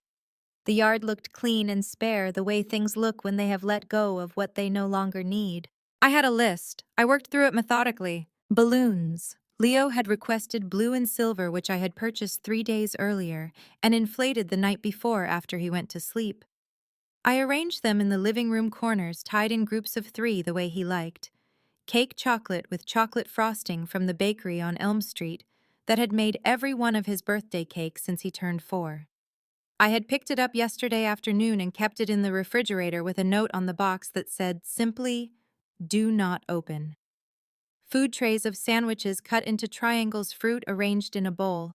The small pizza rolls Leo considered non-negotiable at any birthday event. I set everything out with the focused efficiency of a woman who has learned over 11 years of birthday parties exactly how much time each task requires. At 8:30, I heard Leo's feet on the stairs. The particular rapid thump of a child who has remembered mid-sleep that today is something special and has converted immediately from horizontal to vertical. He appeared in the kitchen doorway in his pajamas, hair wild, eyes bright. "It's my birthday," he announced as though this required confirmation. "It is," I said. I opened my arms and he crossed the kitchen and walked into them, still the right height to tuck his head under my chin, though not for much longer. I held him for a moment longer than usual. He did not seem to notice, or if he did, he attributed it to the occasion. "Happy birthday, baby." 11, he said against my shoulder with some satisfaction. 11, I agreed. Daniel appeared at 9, dressed, carrying the wrapped gift he had left on the kitchen counter the night before, a telescope, which Leo had been asking about for months, and which Daniel had, I noticed, purchased from the joint account in mid-September. Before any of this, before the Wednesday night at 3 in the morning. In another life, that purchase would have been simply a father buying his son a birthday present. I looked at it on the kitchen table and thought about how thoroughly context changes the meaning of everything, and then I put the thought away. Today, Leo's happiness was the only thing that mattered. I had made this decision deliberately, and I held to it. Arthur and Martha arrived at 10:30. Martha came through the front door with a wrapped gift in her arms and went directly to Leo, who she embraced with the particular warmth of a grandmother who has not seen her grandchild in 3 weeks and intends to make up for it immediately. Leo submitted to this with the tolerance of a child who secretly enjoys it and would deny this under any questioning. Martha laughed at something he said and touched his face and told him he had grown, which was what she said every time she saw him, and Leo rolled his eyes in exactly the way she had come to expect. Arthur came in behind her. He shook Daniel's hand, first the handshake of a father and son, comfortable and habitual, and then he turned to me. He took my hand in both of his and looked at me for a moment with the steady, intelligent eyes of a man who has been watching people his entire life and has learned to read what they do not say. "Emily," he said quietly, "you look well." "Thank you, Arthur," I said. "I'm glad you're here." He held my hand 1 second longer than a greeting required. Then he released it and moved into the living room where Leo was demonstrating the telescope box's dimensions to Martha with considerable enthusiasm. The school friends arrived between 11 and 11:36 of them in the staggered way of children whose parents interpret arrival times as suggestions. The house filled with the particular noise of a children's birthday party voices, layered over each other, the sound of running feet quickly redirected by adult presence, laughter at something in the corner that the adults could not quite identify. I moved through it with the steady ease of someone who has hosted this event every year for 11 years and knows exactly where to be and when. Daniel was good at parties. He moved through the room with the warmth and ease that had always made him magnetic in social situations, crouching to talk to Leo's friends at their level, teasing Leo in the affectionate way that made Leo laugh and protest simultaneously, refilling Arthur's coffee with the attentiveness of a good son. I watched him and thought he is exactly himself right now. There is nothing performed about this. This is who he also is. That was the part I had never been able to resolve and had stopped trying to. At 12:15, I excused myself quietly and went to the spare room. I opened the drawer. The USB drive was where I had left it, in the small clear case I had placed it in Thursday night. I picked it up. My hands were steady. My breathing was even.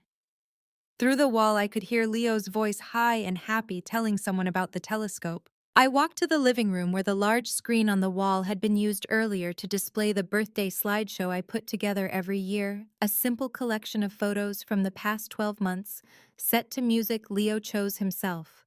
This year, he had chosen a song from a movie he loved. It had played twice already to appreciative commentary from the assembled grandparents. I crossed to the laptop on the side table, the one connected to the screen. I removed the slideshow drive. I inserted the USB drive I had carried from the spare room. The screen went dark for a moment as the new file loaded. Daniel was across the room, his back to the screen, talking to Arthur about something. I could hear the low rhythm of their voices, but not the words. Leo was beside Martha on the couch, unwrapping a small gift she had saved for this moment. The room had the warm, distracted quality of a gathering at its midpoint when everyone is comfortable and no one is watching any one thing in particular. My finger was on the trackpad. I looked at Leo once more, at his face, open and bright and entirely unguarded, the face of a child who believes the world contains what it appears to contain. I thought, I am sorry this is happening in your house on your birthday. I am sorry that fixing this required waiting for the right moment, and that the right moment was today. When you are older, I will explain it. You will understand. I pressed play. The screen came to life. For the first 4 seconds, no one in the room paid particular attention. The party was at the comfortable, slightly distracted midpoint of itself. Martha was still beside Leo on the couch. Arthur had half turned back toward Daniel. The school friends were clustered near the food table with the focused dedication of children who have located the pizza rolls. The screen was simply the screen doing what screens do at birthday parties. Then Leo said, "Mom, what is this?" His voice was not alarmed. It was curious in the way of a child who has noticed something that does not match the expected pattern. I had moved to the side of the room, not the center, not prominently, and I stood with my back to the wall and my hands at my sides, and I watched. The left side of the screen showed Leo, 11 years of him, the hospital photograph first, then the progression that any family might recognize: a baby becoming a toddler becoming a small boy becoming the 11-year-old currently sitting on the couch with a birthday gift in his lap, watching himself on a screen with the particular self-consciousness of a child who has suddenly become the subject of everyone's attention. His birthday parties, his first day of school, a beach vacation, a soccer field, a kitchen table with homework spread across it. The right side of the screen showed Noah. It took the room approximately 8 seconds to understand what it was seeing. I watched it happen, the comprehension moving through the people in the room, like weather in different ways at different speeds. Martha saw it first. I know this because her hand, which had been resting lightly on Leo's shoulder, went very still. Not withdrawn still. The specific stillness of a person absorbing something they did not know was coming, and are now with considerable effort not allowing to show on their face for the sake of the child beside them. Martha turned to Leo and said quietly and warmly, "Leo, sweetheart, why don't you take your friends to the kitchen and show them what's in that box your grandpa brought? I think it has something to do with stars." Leo looked at her. He looked at the screen. He was 10, 11 and intelligent, and he knew that something was happening in this room that the adults were trying to keep away from him. He was also fundamentally a child who trusted the adults who loved him. He got up. He gestured to his friends. They followed him out of the room with the mild compliance of children who are being offered something interesting in another direction. The room was quieter with them gone. Daniel had turned to face the screen. He was standing near the window. I had watched him turn at some point in those first 8 seconds, drawn by the silence that had fallen over the adults in the room, the way silence falls when something changes. He was looking at the right side of the screen, at Noah, at 11 years of a boy's life playing beside 11 years of his other son's life, assembled from the photographs he had deleted from a shared cloud account, displayed with the clean parallel logic of a timeline that required no commentary. His face did not collapse. Daniel Carter was not a man whose face collapsed, but something left it some quality of ease, of forward momentum, of the particular confidence of a person who believes their architecture is sound. It left in stages the way warmth leaves a room when a window is opened, and what replaced it was something I did not have a word for precisely, but recognized as the expression of a man who understands for the first time that he has run out of runway. Arthur had not moved from where he stood. He was watching his son. The silence in the room lasted long enough to become its own statement. Then Arthur Sterling, who was 65 years old and had been a man of considered words his entire life, set his coffee cup down on the side table with a sound that was very small and very deliberate, and spoke. "Daniel." His voice was not raised. It did not need to be. It had the quality of something that has been held a long time and is now being released with complete control. "How long?" Daniel looked at his father. Something moved across his face. Not guilt exactly, because guilt implies surprise at one's own actions, and Daniel had made these choices with full awareness for 11 years. What moved across his face was closer to the recognition that the accounting had arrived. "Dad." "How long?" Arthur said again. Not louder, slower. The room was entirely still.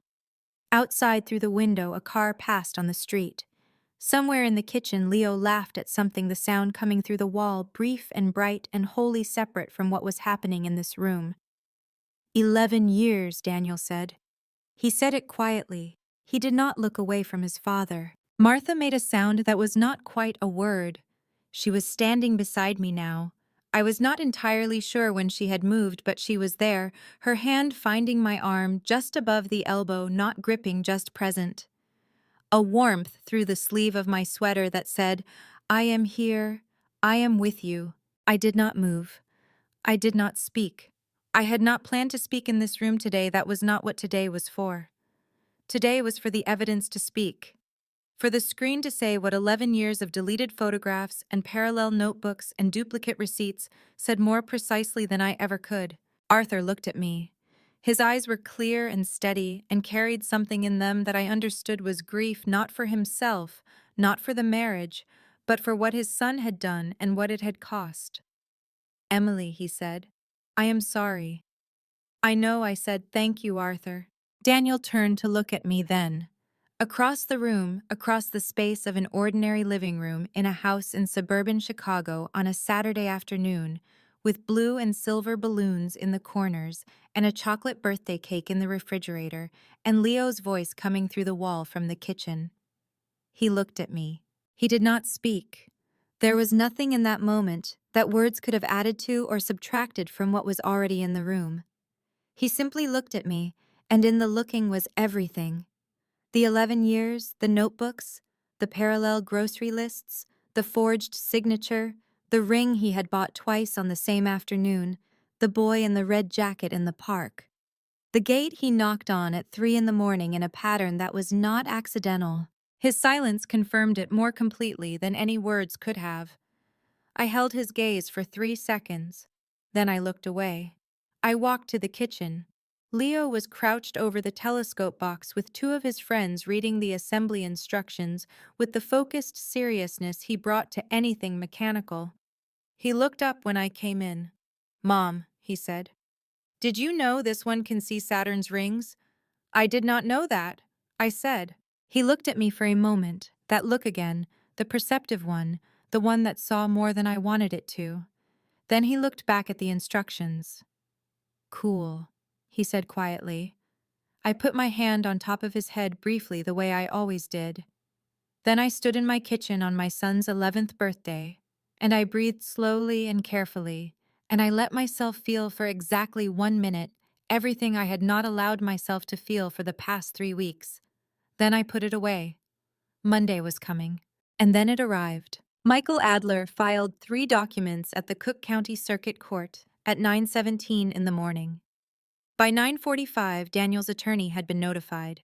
By 10:30, Daniel had called my phone 4 times without leaving a message. I was sitting in Michael's office when the calls came and drinking coffee. I did not taste watching the asset freeze confirmation load on Michael's screen. It arrived at 10:12. Every account connected to the Meridian Consulting Group LLC, the Nevada Property LLC, and our joint financial holdings was now legally immovable. Daniel called a 5th time at 11. I turned my phone face down on the desk. "Let him call," Michael said without looking up. "His attorney will advise him to stop within the hour." He stopped at 11:20. The preliminary hearing was 2 weeks later. I want to tell you what it felt like to sit at a table in a Cook County courtroom, not the procedural sequence, not the scheduling, not the language of motions and responses, but the specific sensation of watching something you have spent weeks building arrive at the place it was always meant to go. The courtroom was smaller than I had imagined. Institutional carpet fluorescent light, the particular stillness of a room designed for the careful management of difficult things. Michael sat beside me. Daniel sat at the table across the aisle, his attorney beside him, a man I did not know who carried his papers with the slightly stiff efficiency of someone who has been handed a difficult case on short notice and is making the best of it. The judge entered and the room stood. She was in her late 50s, silver-haired with reading glasses on a chain, and the measured authority of someone who has presided over enough human wreckage to be moved by none of it and fair to all of it. She sat. We sat. Michael presented the financial evidence first. Karen Lawson's summary exhibit was a single-page 300 pages of transaction records compressed into a clean chronological account of what had moved where it had gone and what it had purchased. The judge reviewed it without expression. When Daniel's attorney objected to the Meridian account characterization, Michael addressed the objection in under 4 minutes, citing the LLC registration documents, the transfer records, and the Nevada property deed. The judge noted her findings and moved on without comment. The post-nuptial agreement came next. Michael laid out the argument with the same deliberate precision he brought to everything: the faithfulness clause, its specific language, the documented conduct that activated it, and the legal consequence of that activation under Illinois law. Daniel's attorney argued that the conduct had not been established within the precise meaning of the clause's definition. His voice was steady, but I could hear beneath the steadiness the particular effort of a man arguing a position he knows is not going to hold. Michael submitted the DNA report. He submitted the forensic document examiner's findings on the forged home equity signature. He submitted the 43 cloud photographs with their timestamps. The judge looked at the DNA report for a long moment. Then she looked across the room at Daniel with the unhurried directness of someone who has no interest in softening what her eyes are telling her. She did not speak to him. She did not need to. She made a note on her legal pad and asked Michael to continue. I was called to testify once. I walked to the witness chair and sat down and folded my hands in my lap and answered Michael's questions in the same level voice I had been using for 6 weeks. Which documents had I knowingly signed? Which I had not? What I had understood the post-nuptial agreement to be, when Daniel placed it in front of me 10 years ago when Leo was 7 months old and I was sleeping 4 hours a night and trusting that the man beside me was who he said he was. I did not look at Daniel while I spoke, not because I was afraid to, because there was nothing left in that direction I needed. When I stepped down, I returned to my seat, folded my hands on the table in front of me and waited. The rulings came in stages over the following 3 weeks. I will give them to you plainly, because that is how they were delivered without ceremony, without drama in the flat and authoritative language of a court that has heard everything and is obligated to none of it. The post-nuptial agreement was ruled void in its entirety. Daniel's conduct constituted a documented violation of the faithfulness clause. Every asset protection he had built into that agreement, the Meridian LLC, the Nevada Property LLC, the separate property designations, dissolved back into the marital estate. Equitable distribution was awarded to reflect 11 years of documented dissipation.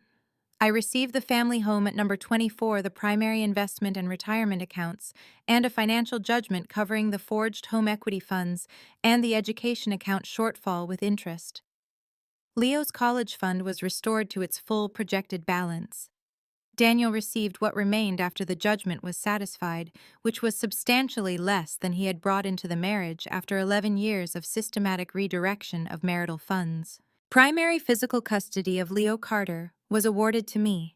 The judge noted that stability and continuity of the environment were primary considerations and that Leo had spent his entire life in a home with a parent who had been his consistent primary caregiver. Daniel was granted structured visitation alternate weekends and 1 evening per week subject to a court-approved parenting plan. The forgery matter was referred to the Cook County State's Attorney's Office for separate review. On the final hearing date, when the last ruling had been delivered and the judge had removed her glasses and set them on the bench and said, "This matter is concluded," I sat still for 1 moment while everyone around me began to move. I looked at the far wall of the courtroom. Plain, institutional, entirely ordinary. I thought about a gate latch in the dark. I thought about a child's voice saying a name through a lit window at 3 in the morning. I thought about a forged signature and a napkin drawing and a folder labeled home maintenance and 43 photographs that a man had deleted and believed were gone. I thought about how completely he had been wrong about that.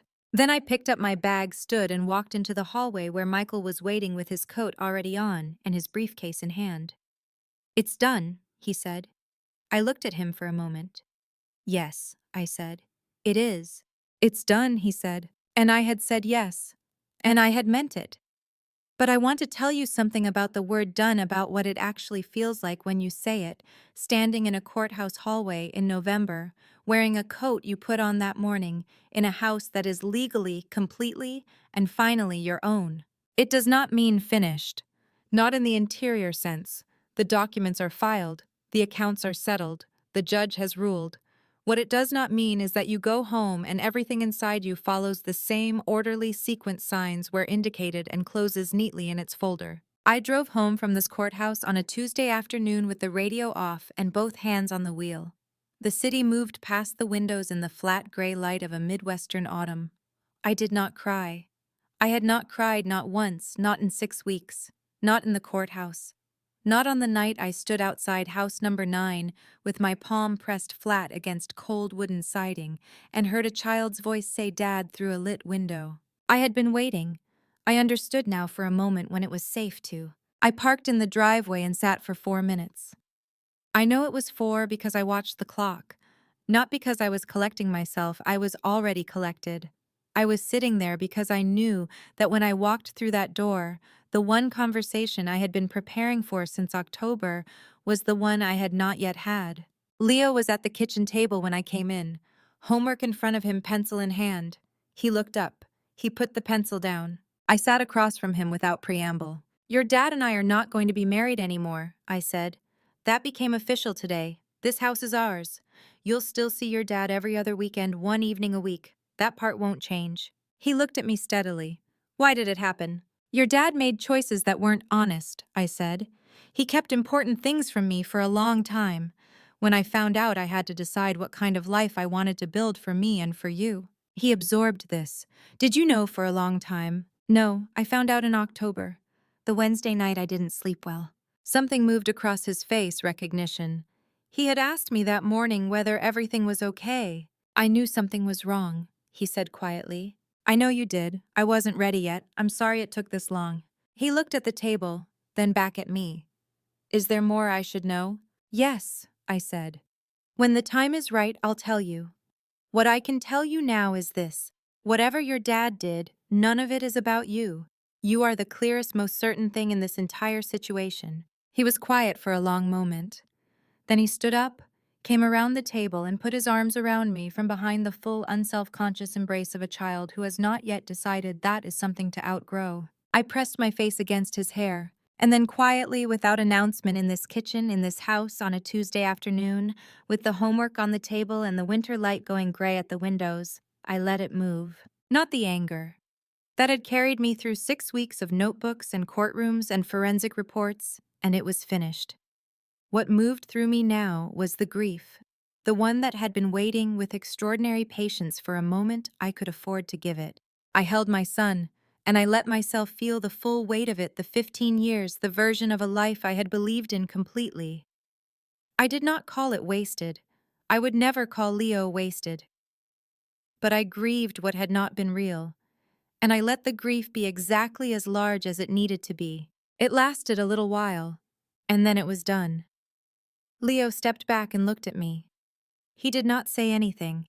He simply picked up his pencil, looked at his homework, and said in the matter-of-fact tone of a child who has decided that forward is the only useful direction, "Can we have pancakes for dinner?" I laughed. "A real one, the kind that arrives without permission." "Yes," I said, "we can have pancakes for dinner." He nodded satisfied and bent over his homework. I stood up and went to the cabinet for the mixing bowl. I did not look back. I want to tell you about a Saturday morning in December, not a dramatic one, not a morning where something happened or someone arrived or a phone rang with news that changed the shape of things. An ordinary morning, the kind that used to exist in the background of my life without my noticing it, and that I now understood with the particular clarity that comes from having spent several months paying very close attention, was not ordinary at all. I woke at 7 without an alarm. The bedroom was quiet and cool, the winter light coming through the curtains in the pale, unhurried way of a December morning that has nowhere specific to be. I lay still for a moment and listened to the house. It sounded like itself. Just itself, no undercurrent of things unspoken, no quality of held breath, no awareness of a space beside me that contained something I was not yet ready to examine. Just the refrigerator's low hum, the distant sound of a car on the street outside, and from the room down the hall, the particular silence of a child still asleep. I got up and made coffee. I stood at the kitchen window while it brewed and looked at the back garden. The oak tree was bare, its branches clean against the gray-white sky. The gate at the far end was closed. Beyond it, 300 meters east, house number 9 sat on its quiet lane, and it was simply a house. A small one with a covered porch and a cut-back rosebush and a child's bicycle leaning against the rail. It had no power over this kitchen, this window, this morning. It was just a house. I poured my coffee and sat at the kitchen table. At 7:43, Leo appeared in the doorway. He was in his pajamas, hair pressed flat on one side, moving with the specific combination of speed and inaccuracy that characterized his first 5 minutes of consciousness every morning. He dropped into his chair. He looked at me. "Saturday," he said. "Saturday," I confirmed. He considered this information with the satisfaction it deserved. "Then, can we make pancakes?" "We can make pancakes." He got up immediately with an energy that had not been present 30 seconds earlier and went to the cabinet for the mixing bowl. I got the flour. We had made pancakes together since he was 4 years old. He knew the sequence by now, the measurements, the particular moment to stop stirring, so the batter stayed light. He worked beside me at the counter with the focused competence of a child who takes cooking seriously. And we talked about nothing in particular about a book he was reading about, whether the geology exhibit at the Science Museum was still running about a joke one of his friends had told at school that he could not quite remember the punchline to. The kitchen smelled of butter and coffee, and the particular warmth of a house that is being lived in. I watched my son pour batter onto the griddle with the careful attention he brought to things he wanted to get right, his tongue between his teeth, his eyes tracking the edges of each circle, for the moment it was ready to turn, and I thought this. This is what was always real. Not the architecture Daniel built, not the parallel systems, not the notebooks, or the LLCs, or the gate knocked in the dark. This kitchen, this child, this Saturday morning with its pale winter light, and its smell of butter, and its easy conversation about a half-remembered joke. This had been real the entire time.